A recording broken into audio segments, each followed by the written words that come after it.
BJP अपने उम्मीदवारों के नामों की घोषणा करने वाली है। पहली लिस्ट आने वाली है। दिल्ली में इसे लेकर मंथन भी हुआ।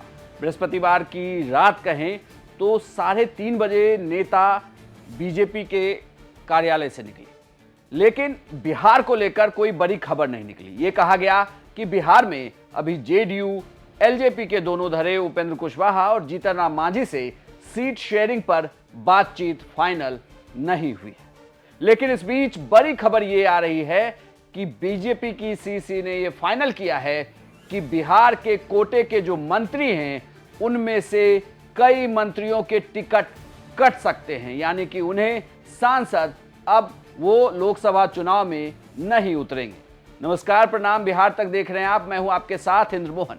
बीजेपी के अगर आप इस फैसले को देखें तो सूत्रों के हवाले से आ रही है कि बीजेपी अपने कई मंत्रियों के टिकट को काट सकती है। उसमें बिहार से अगर कहें सांसदों की बात तो 5 सांसद हैं जो केंद्र में मंत्री हैं। यह कहा जा रहा है कि इन 5 सांसदों में से 3 से लेकर 4 तक के टिकट को काटा जा सकता है। अगर मंत्रियों की बात करें तो नित्यानंद राय हैं, आरके सिंह हैं, वहीं अश्वनी चौबे हैं, साथ में गिरिराज सिंह हैं और पशुपति पारस हैं। इन 5 मंत्रियों में से कहा जा रहा है 3 से 4 मंत्रियों का टिकट काटा जा सकता है।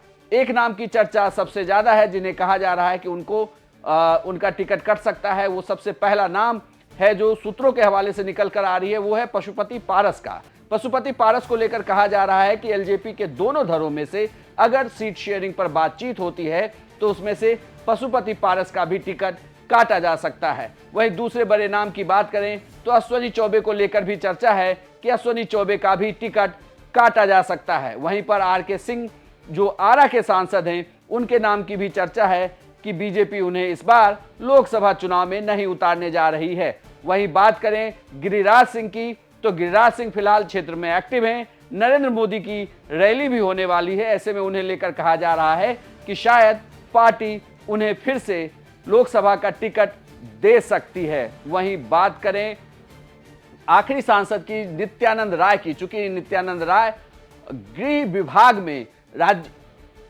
मंत्री हैं तो उन्हें लेकर भी चर्चा है कि क्या पार्टी उन्हें इस बार लोकसभा चुनाव में नहीं उतारेगी या फिर वो लोकसभा चुनाव लड़ने वाले हैं, क्योंकि बिहार के बड़े बीजेपी के नेता हैं, यादव समुदाय से आते हैं। ऐसे में उनके नाम की चर्चा है कि पार्टी उन्हें उतार सकती है। लेकिन 3 से 4 नामों को लेकर कहा जा रहा है कि इन मंत्रियों के टिकट को बीजेपी काट सकती है। बीजेपी अपनी सबसे पहली लिस्ट जारी करने वाली है, जिसे लेकर कहा जा रहा है कि इसमें 100 से 150 सीटों पर उम्मीदवारों के नामों की घोषणा कर सकती है, जिसमें बिहार और उत्तर प्रदेश की बड़ी सीटों के नाम भी शामिल हैं। ऐसे में देखना दिलचस्प हो जाता है कि जो सांसद मोदी सरकार में मंत्री थे, क्या उन्हें इस बार लोकसभा का टिकट दिया जाता है या नहीं। आपको यह जानकारी कैसी लगी हमें कमेंट बॉक्स में लिखकर जरूर बताइएगा। और अगर आपने अभी तक हमारे चैनल को सब्सक्राइब नहीं किया तो सब्सक्राइब जरूर कर लें।